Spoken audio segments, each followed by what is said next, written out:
From coins remembering a beloved queen to fraudsters trying to steal your gold, this is your Numismatic News Roundup. The Perth Mint has unveiled a major new coin program to mark what would have been Queen Elizabeth II's 100th birthday, and this is clearly one of its headline releases for April. The standout coin is a 2-ounce high-relief gold proof, with a reverse by Natasha Mule that brings together the 5 different effigies of Queen Elizabeth II from across her reign. At the center is Jodie Clark's 2019 portrait, surrounded by the earlier designs by Ian Rank Broadley, Raphael Makhlouf, Arnold Machin, and Mary Gillick, basically creating a visual timeline of the Queen's images on coinage over the 7 decades of her reign. The background ties it all together with classic royal symbolism, including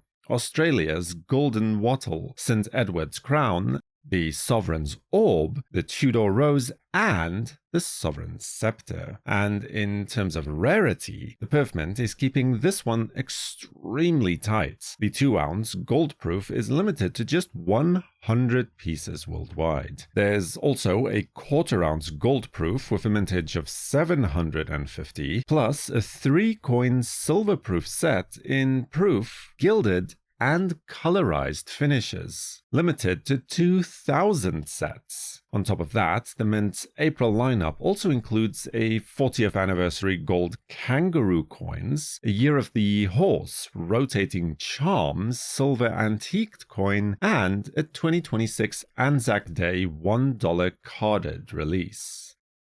The Royal Australian Mint is returning to Bluey, the hugely popular Australian children's cartoon, with a new $2 coin for collectors. The release features actually 5 popular episodes: Rain, Sleepy Time, Camping, Baby Race, and Granny Mobile, across circulating coins, privy-marked collector coins, and color-proof editions. One of the big draws is a collector folder with 5 coins included, plus 2 empty spots for collectors to fill in from circulation. There's also a 1 in a 10 chance of finding a special colorized coin inside one of these folders. Prices start at $20, with the silver proof at $115, and the folder selling for $34 Australian dollars. The release goes on sale on May the 4th, 2025, with limited items available through an EQL ballot. This is actually the Mint's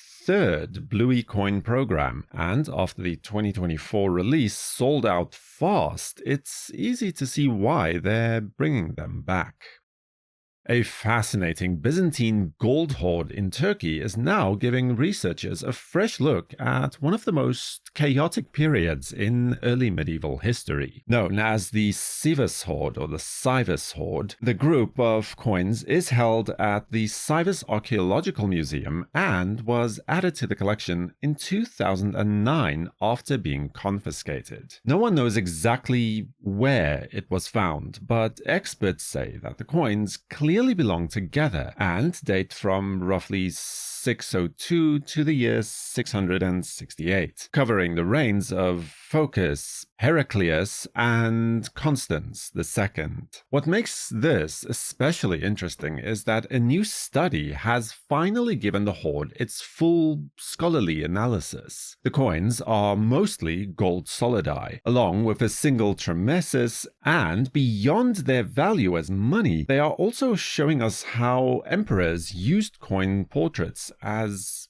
a form of propaganda during a time of war, instability, and major political change. Researchers believe that hoards like this were often buried during moments of crisis, so this may represent an emergency savings hidden away during a dangerous period for the Byzantine Empire. And that's exactly why finds like these matter. They don't just tell us what people used as money, they tell us what people were afraid of as well.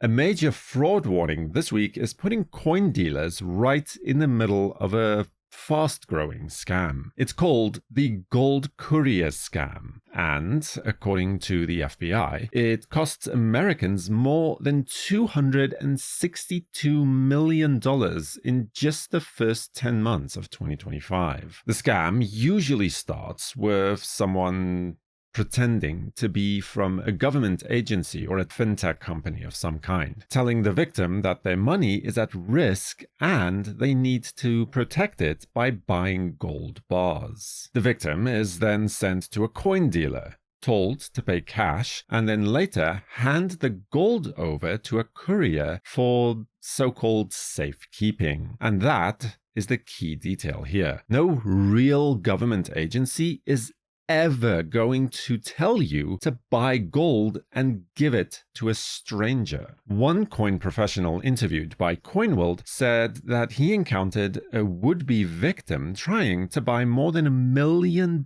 in gold in a single day across 3 different shops. So this is not small issue. The biggest red flags are urgency, secrecy, and anyone asking for in-person delivery of gold. Those are scam signals every single time. This week's stories show just how wide the world of numismatics really is. It's a hobby rooted in the past, but always connected to the present. Subscribe to WNN and feel free to watch last week's episode right here. Next, for the World Numismatic News, I am Numisman saying thank you for watching, keep collecting, and have a fantastic day.